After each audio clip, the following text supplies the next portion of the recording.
Talking about best Oscars wins of all time is a thing of past now. We are going to talk Bayout worst Oscar wins of all time. And believe me, some of your favorite acting legends got their Oscars just because Academy wanted to make them Oscar-winning actor. They did not deserve that at all. Let's start it. First, Al Pacino, Scent of a Woman. Al Pacino had one of the most extraordinary runs in cinema history during the 1970s, racking up iconic roles in The Godfather, Dog Day Afternoon, Serpico, and more. Somehow, he remained Oscar-less through these towering performances, each more deserving than the last. By the time Scent of a Woman rolled around in 1992, the Academy seemed to decide that it was simply Pacino's time, bestowing upon him the Best Actor trophy for a role that felt more like a caricature than a character study.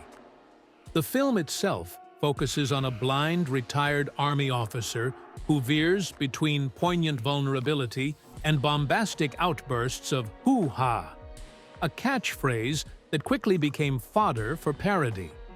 Despite some touching dramatic moments, the performance overall is loud, unwieldy, and pales in comparison to the layered nuance Pacino displayed in many of his earlier Oscar-less roles. Moreover, Scent of a Woman is built on a somewhat manipulative storyline, with the blind colonel's over-the-top antics overshadowing the subtlety and depth Pacino was capable of in his prime. The Academy's decision seems more like an overdue Lifetime Achievement nod, rather than a reward for the best acting of that year. 2. Cuba Gooding Jr., Jerry Maguire. When Cuba Gooding Jr. swept onto the stage at the 69th Academy Awards, his exuberant acceptance speech for Best Supporting Actor became instantly legendary. While Jerry Maguire gave him a lively, charismatic platform as the fast-talking Rod Tidwell, many argue his performance, though entertaining, was hardly monumental enough to surpass all other contenders that year. The bigger issue, however, is what came next. Gooding's post-Oscar career descended into a series of poor choices in underwhelming projects, from forgettable comedies to critically reviled dramas. It's almost as though winning the Oscar put undue pressure on him to live up to lofty expectations he wasn't prepared to meet. Some critics go so far as to suggest that his Academy Award should be revoked in jest, given how little he has done to sustain or enhance that early promise.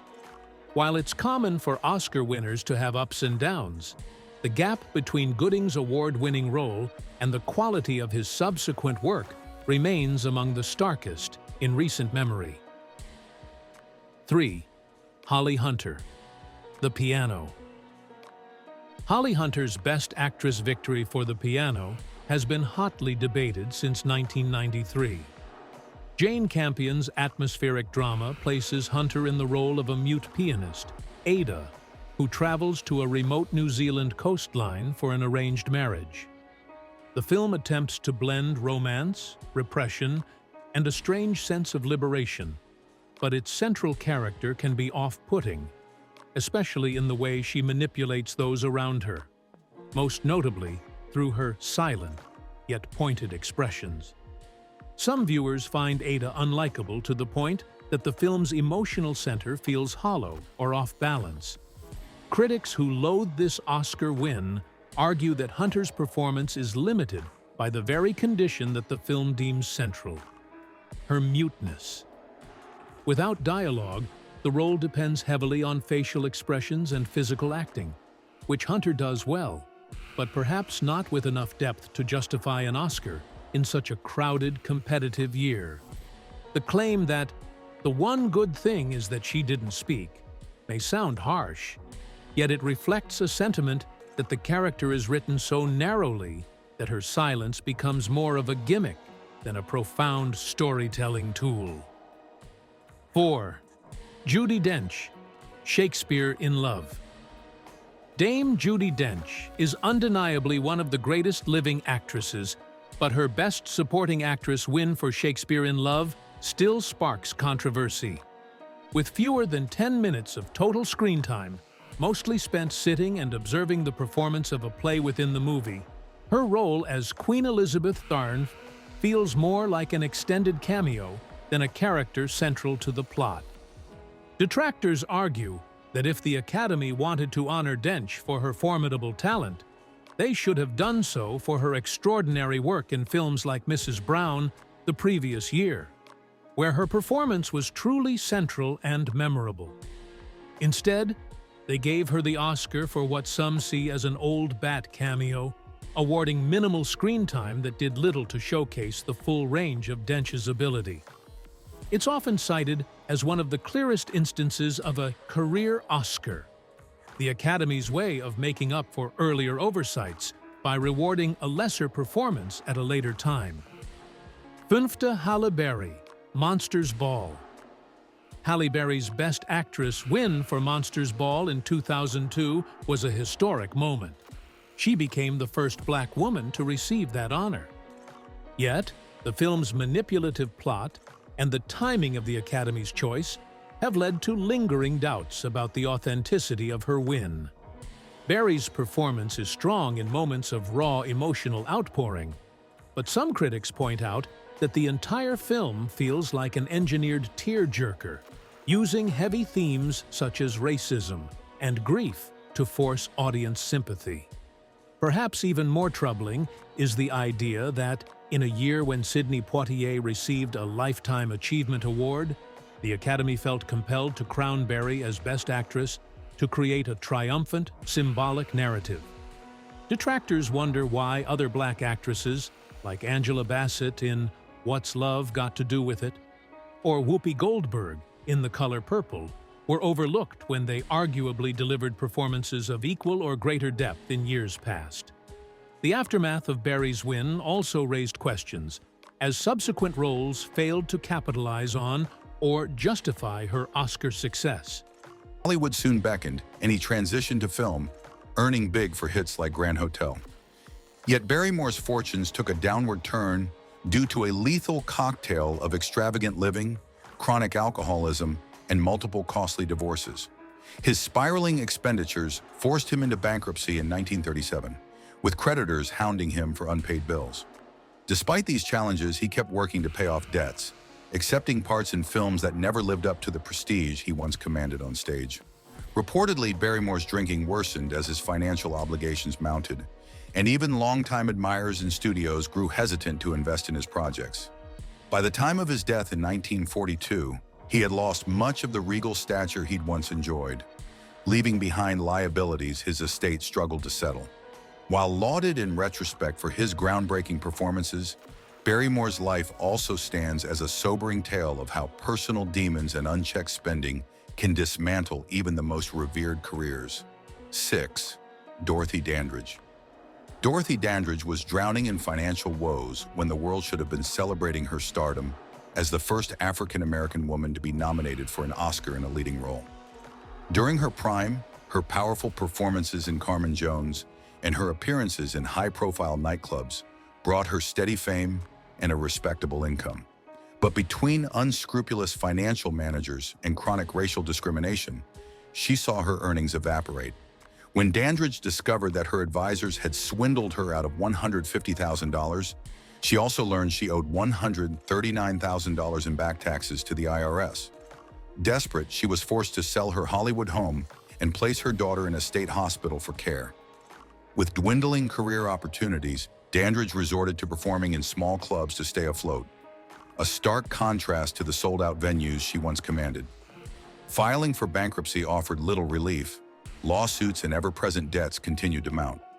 By 1965, she hoped to revive her film career in Mexico, but tragedy struck when she was found dead in her modest West Hollywood apartment at just 42. A mere $24 in her bank account served as a heartbreaking reminder that a groundbreaking star never escaped the financial hardships that plagued her final days. 7th, Ed Wood. Ed Wood's financial world spiraled into ruin long before he drew his final breath, overshadowing a career that, despite its campy legacy, once held genuine promise. Known for low-budget cult classics like Plan 9 from Outer Space and Glen or Glenda, Wood generated income in the 1950s and 1960s by churning out pulp novels and quick turnaround screenplays. Unfortunately, his earnings, often around $700 to $1,000 per novel, disappeared as fast as he made them. 8th, Sandra Bullock. The Blind Side. Sandra Bullock is often deemed America's sweetheart, known for her charm, comedic timing, and warm screen presence. However, her Best Actress win for The Blind Side in 2010 has long been debated. The movie itself walks a fine line between heartfelt sports drama and cliched white savior narrative, with Bullock's character, Lee Ann Tuohy, portrayed as an almost saintly figure who rescues a disadvantaged young black athlete from poverty. While Bullock demonstrates her signature likability and a certain brassy confidence, it's arguable whether the performance goes beyond surface-level empathy and fiery one-liners. The real-life story, though inspiring, might have been better suited for a more challenging depiction rather than the mostly sanitized version the film offers. Many critics feel the Academy should have waited for a more substantial, complex role for Bullock. She has shown dramatic depth in films like Gravity and comedic versatility in hits such as The Heat. Her win for The Blind Side simply doesn't reflect her full range. Moreover, 2009 was a strong year for leading actresses, and some equally compelling performances were overshadowed by Bullock's crowd-pleasing turn. 9th, Renee Zellweger, Cold Mountain. Renee Zellweger won the Best Supporting Actress Oscar for Cold Mountain, 2003, but the decision has often been called into question for feeling more like a catch-up award than recognition of the best performance of that year. In Cold Mountain, Zellweger plays Ruby Thews, an outspoken Southern farmhand with a heavy accent and a penchant for delivering sassy quips about the harsh realities of the Civil War era. Critics argue that her portrayal veers into caricature, overemphasizing the accent and mannerisms to the point of distraction. It also pales when compared to her subtler, more layered performances in earlier films like Jerry Maguire, Nurse Betty, or Chicago. The suspicion is that the Academy felt Zellweger was overdue after several nominations and high-profile roles, so they awarded her for a showier turn in a prestige project with a star-studded cast. Furthermore, the film itself, adapted from a celebrated novel, underwhelmed some viewers with its uneven pacing and forced romantic elements, leaving her performance standing out mostly for its flamboyant quirks rather than any true dramatic depth. 10. Tommy Lee Jones. The Fugitive. Tommy Lee Jones is an actor known for his trademark deadpan delivery and tough demeanor, traits which he deploys to full effect in The Fugitive, 1993. As U.S. Marshal Samuel Gerard, Jones chases Harrison Ford's wrongfully accused Richard Kimball through a series of high-stakes action sequences. While the performance is undeniably entertaining and made certain lines instantly iconic, many critics feel it's not nuanced enough to merit an Oscar. Worse yet, Jones's win came at the expense of Ralph Fiennes for Schindler's List, a performance widely regarded as one of the most chilling and transformative in cinematic history. Observers argue that the Academy simply chose to reward Jones's robust screen presence and commercial success at the time, overlooking the haunting brilliance Fiennes brought to Spielberg's Holocaust epic. The result? A fun but fairly standard cop role overshadowing a truly remarkable villainous turn. In retrospect, it's difficult not to see Jones's win as more of a nod to his overall career and popularity, rather than the best supporting performance of 1993. 11. Hilary Swank, $1 Million Baby and Boys Don't Cry. Hilary Swank has 2 Best Actress Oscars, one for her role as Brandon Teena in Boys Don't Cry, 1999, and another for her turn as Maggie Fitzgerald in $1 Million Baby, 2004. Both films revolve around characters facing extreme adversity, one dealing with gender identity and violence, the other with a catastrophic boxing injury. Critics of her Oscar record note that Swank's career outside these two roles has been notably uneven, filled with movies that fail to live up to the prestige of her statuettes. This raises a question: are her Oscars a reflection of consistent excellence, or merely the result of lightning in a bottle, scripts that perfectly showcased her range in rare instances? There is also the argument that awarding her twice so quickly overshadows actresses with broader bodies of work who have never even won. Detractors believe that while she is convincing when embodying physically and emotionally demanding roles, her range outside such intense narratives is more limited. Some go further, suggesting the Academy was swayed by the inherent gravitas of these films' tragic arcs, rather than Swank's holistic capabilities as a performer. 12. Gwyneth Paltrow, Shakespeare in Love. When Shakespeare in Love swept the 1999 Academy Awards, the biggest jaw-dropper was Gwyneth Paltrow's Best Actress win. The film is a whimsical, fictionalized account of how William Shakespeare may have found inspiration for Romeo and Juliet.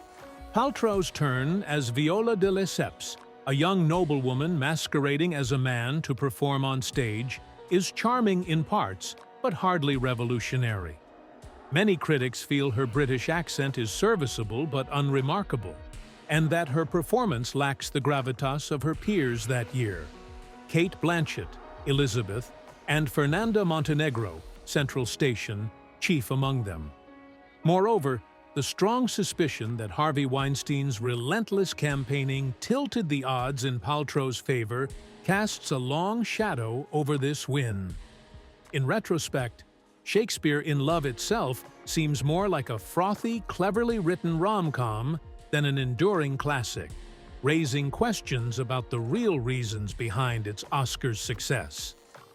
Paltrow, while undeniably talented in certain roles, has never quite reached a similar peak of critical acclaim, further fueling the notion that this was a perfect storm of studio power, marketing, and politics at work. Shy Nasty, Nicole Kidman, The Hours. Nicole Kidman's Best Actress win for The Hours, 2002, has been subject to much debate. The film features Kidman as Virginia Woolf, complete with a prosthetic nose and a subdued, pensive demeanor to capture the writer's depression and genius. While Kidman undoubtedly conveys some sense of Woolf's torment, detractors argue that the performance leans heavily on external transformation rather than deep internal character work. The role's reliance on mannerisms and moody stares can feel more like a demonstration of method acting cliches than the creation of a fully realized person. Some maintain that Kidman's prior performances, especially her sly, incisive turn in To Die For or her exuberant flair in Moulin Rouge, deserved greater recognition. Meanwhile, The Hours is an ensemble piece, so Kidman's screen time is limited, and her portrayal occasionally gets overshadowed by the dynamism of Julianne Moore and Meryl Streep. The Academy's eagerness to reward Kidman for a serious role may have blinded voters to the performance's shortcomings, or, as skeptics suggest, they simply fell for the transformative allure of a fake nose. 14. Russell Crowe, Gladiator. Few can deny the epic appeal of Ridley Scott's Gladiator, 2000, featuring Russell Crowe as Maximus, a betrayed Roman general forced into slavery and gladiatorial combat. Crowe's growling intensity and physical transformation helped make the film a box office and cultural sensation. Yet, when examining Crowe's overall career, one can argue that his Gladiator performance, while charismatic, might not be the crowning achievement among his many remarkable turns. Films like The Insider showcased a more transformative effort, A Beautiful Mind provided greater emotional complexity, and L.A. Confidential revealed understated nuance. Even his early work in Romper Stomper demonstrated an unbridled ferocity that was arguably more challenging to pull off. Critics suggest the Academy was swept up in the grandeur of Gladiator and rewarded Crowe partly because he carried the film's heroic narrative on his shoulders so successfully. In hindsight, though, there is a sense that Crowe's best performances happened either just before or just after Gladiator, making this Oscar feel slightly misplaced. While Maximus has become iconic, it's worth noting that Hollywood often rewards actors for roles that become cultural touchstones rather than purely for a performance's artistic merits. 15. Jennifer Hudson, Dreamgirls.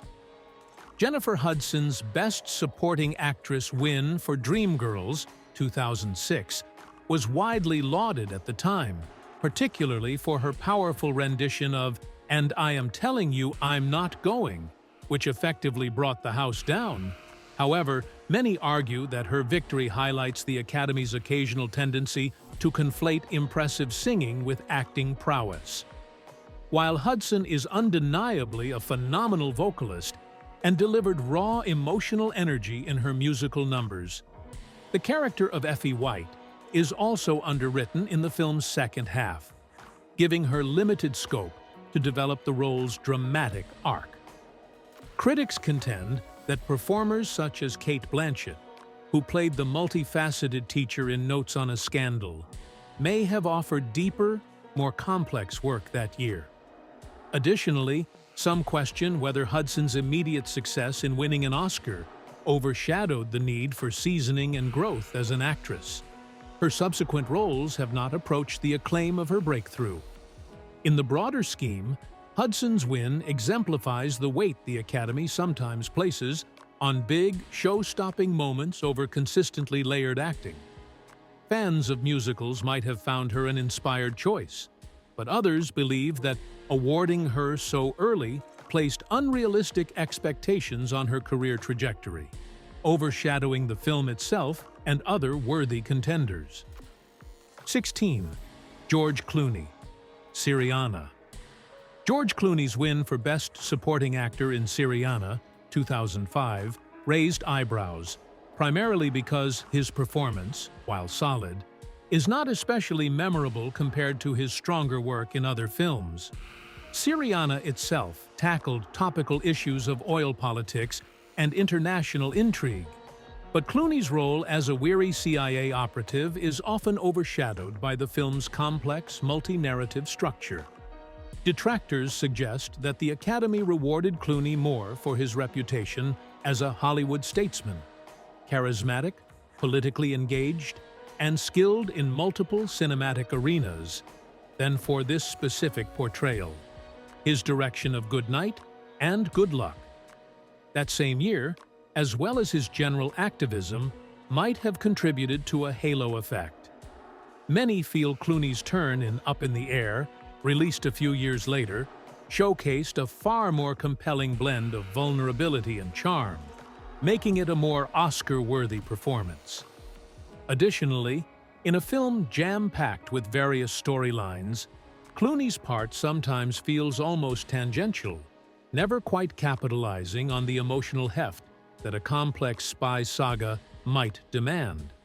Consequently, while Clooney remains a respected industry figure, his Syriana win feels like a placeholder, a nod for being Hollywood's Renaissance man, rather than the strongest supporting actor performance of 2005.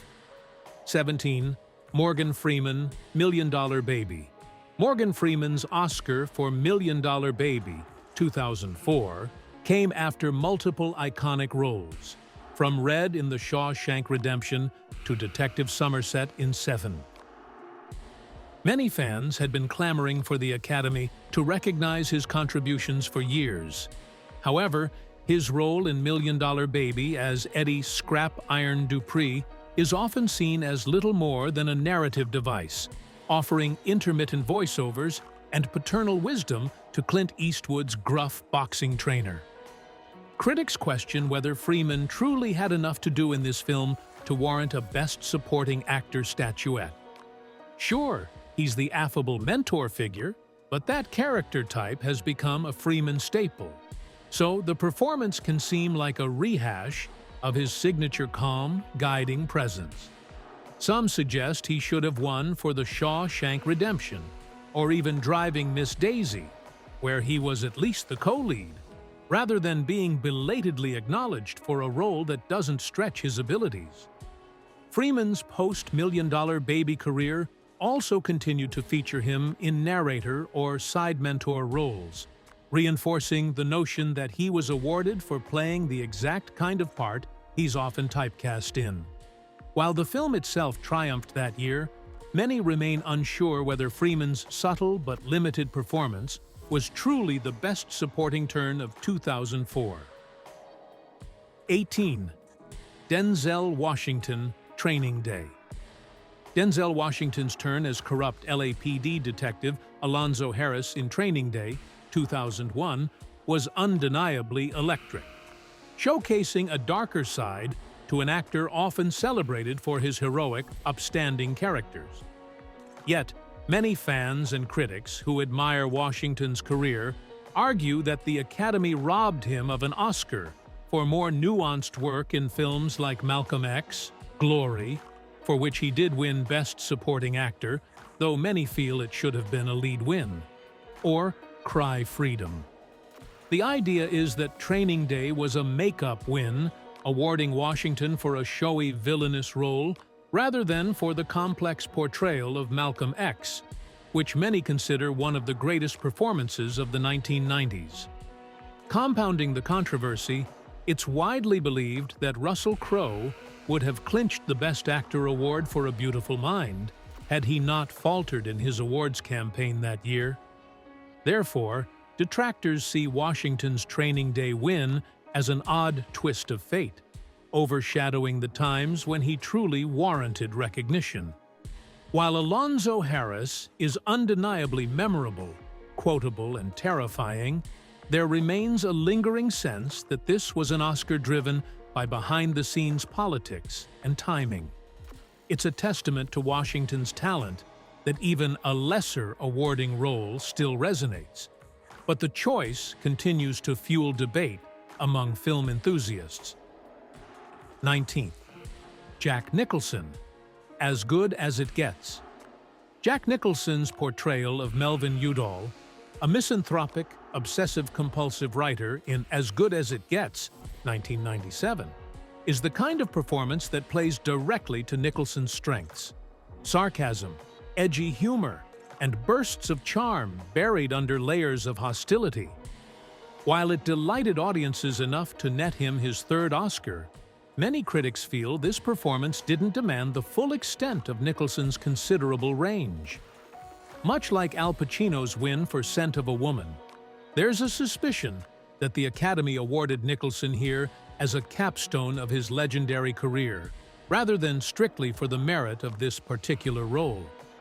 The film itself can come off as a slightly contrived romantic comedy drama, with Nicholson's insults aimed at everyone from waitresses to pets. A deeper look reveals that the character's redemption arc is surprisingly shallow, relying on sitcom-like coincidences and forced comedic beats to engineer empathy. Moreover, Nicholson's later role in About Schmidt offered a more subtly transformative performance that arguably merited greater accolades. In the end, As Good as It Gets feels like a crowd-pleasing comedic romance that soared largely because of Nicholson's star power and comedic timing, leaving many to question whether this was truly among the all-time great Best Actor triumphs. 20th. James Coburn, Affliction. James Coburn was a Hollywood mainstay for decades, known for his distinctive gravelly voice and tough guy persona.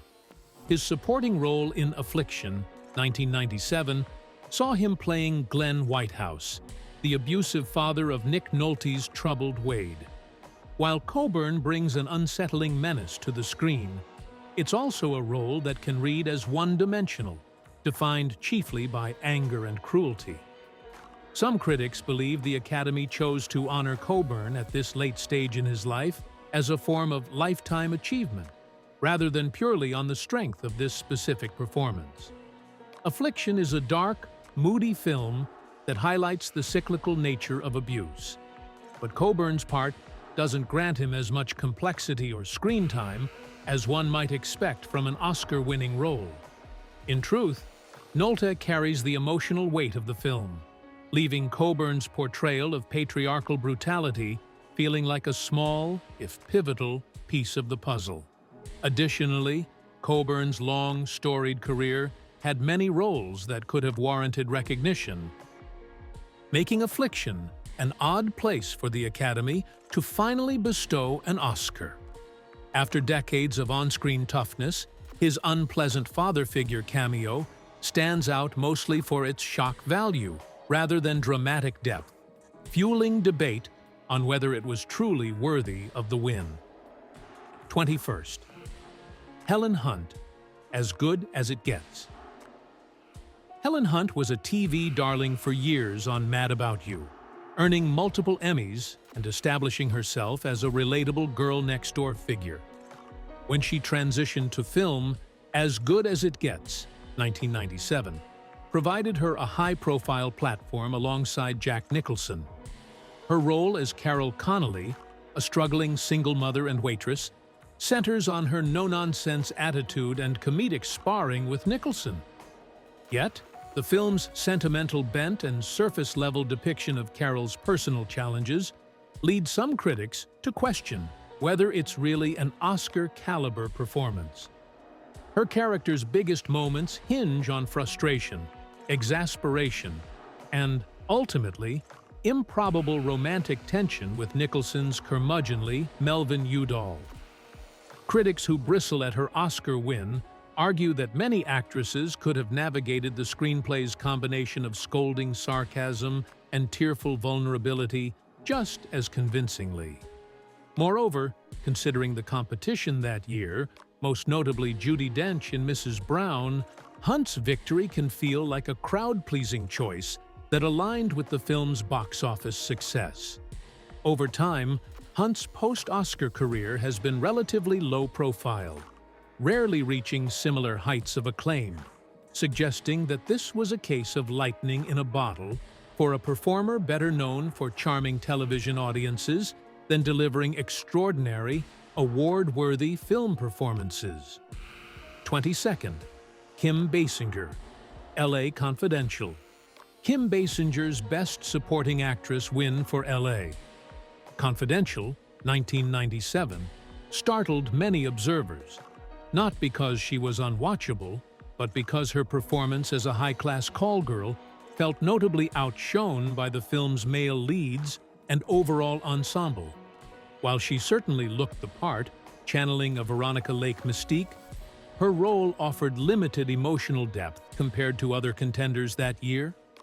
Indeed, L.A. Confidential is a masterpiece of modern noir, rich with tension and intrigue. But Basinger's turn is overshadowed by the sharper, more complex performances from Guy Pearce, Russell Crowe, and Kevin Spacey. Some see Basinger's Oscar as a reflection of Hollywood's fixation on rewarding glamorous portrayals of female characters in prestige projects, rather than the more challenging or substantial roles often overlooked. Furthermore, her post-LA Confidential career never cemented her as a powerhouse actress who could consistently deliver high-caliber performances. In hindsight, her victory feels more like the Academy tipping its hat to LA Confidential's ensemble success, while simultaneously affirming Basinger's industry comeback after a series of personal and professional setbacks. The result is a win that stands out mostly for its surprise factor rather than unanimous critical agreement on her work's merit. 23rd, Julia Roberts, Erin Brockovich. Julia Roberts was one of the biggest movie stars in the world by the time she donned Erin Brockovich's revealing outfits and unstoppable tenacity. The 2000 film follows the real-life single mother who took on a major corporation over water contamination. While Roberts brings undeniable charm and star power to the role, some critics argue that the performance doesn't transcend the standard feisty underdog template, especially when compared to the more nuanced roles overlooked by the Academy that year. Roberts' win is often chalked up to her star status and the sense that it was Julia's time after memorable early career nominations. Steel Magnolias, Pretty Woman, fell short. Moreover, Erin Brockovich is a slick, well-made movie, but it doesn't necessarily push the boundaries of filmmaking or acting. Roberts' portrayal largely hinges on witty banter, a sassy attitude, and a few dramatic confrontations, rarely dipping into deeper emotional complexity. Although the real Erin Brockovich's story is compelling, many feel that the film's mainstream approach and Roberts' celebrity overshadowed more artful or challenging performances that year. Ultimately, the Oscars seemed to validate Roberts' colossal stardom more than it recognized an extraordinary acting achievement, leaving the door open for debate over whether it was fully deserved. 24th, Daniel Day-Lewis. There Will Be Blood. Daniel Day-Lewis is widely respected for his method intensity and exacting approach to character, exemplified in There Will Be Blood, 2007.